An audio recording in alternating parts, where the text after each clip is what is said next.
The goal of today is to highlight the importance of soil and the need for good soil management and sustainable use of soil. And it's aimed for a whole range of users, from policymakers, land managers, farmers, education sector and other scientific disciplines, and of course the general public. We've developed the first ever soil atlas of Africa. It's using existing data to a large degree, updated by some new information we've collected during the project. What we've done though is to take this data and present it in a format that's easily understandable and usable by the public. It's a sort of almost like a road atlas, if you like, of soils of Africa. And we've tried to present it in very simple language so that people can understand what's going on, what services the soils are providing, what are their main characteristics, their strengths, and also what their weaknesses are, and so to give people a feel for the limitations of the soil. The atlas has two parts. There's a mapping part, and obviously, but there's an encyclopedia part, textbook. And so the textbook part is probably more relevant for farmers because it explains, let's say, the fundamental processes within soils, water management, nutrient cycles, the importance of organic matter, the pH and things like this. The mapping is more geared towards national or regional policy making because it shows the broad patterns and characteristics and what can be done within this context. So there's two aspects. The mapping isn't for farmers, should be at a more national level, but the information about how the soils work, that's relevant for farmers. Well, soil is at the base of food security. It's the underpinning resource for agriculture, and therefore to have abundant crop production and high yields, you have to be able to manage your soil resources efficiently and effectively. The problem in Africa is that you're dealing with essentially large areas with nutrient poor soils, and about half of Africa is either desert or barren or semi-arid, so that means that there's a lot of pressure on the remaining productive and fertile land.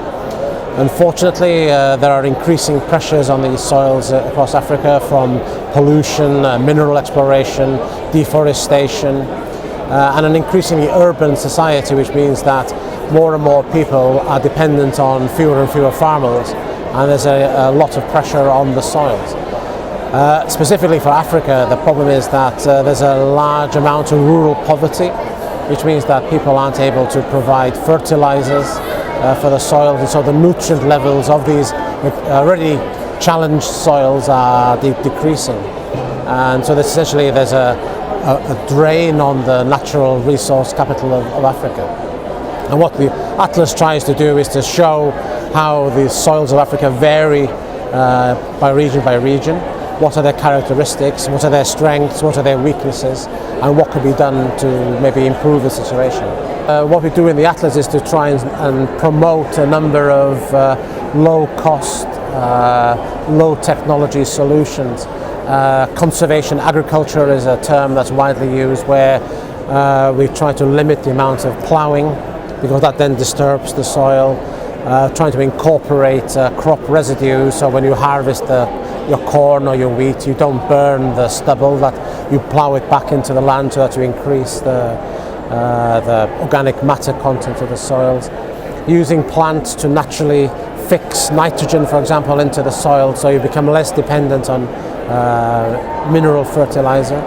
And then in terms of water and nutrient conservation, there are techniques along the Sahelian zone where they plant crops in very small pockets where they concentrate the nutrients and the water, and that over time diffuses out to the land in general.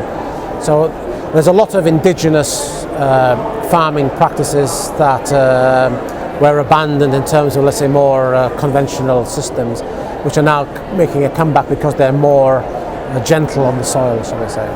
The JRC has a soil atlas series. We started off with Europe. We've done another one for the Arctic, looking at the permafrost affected soils there, and that's very important for climate change with warming permafrost.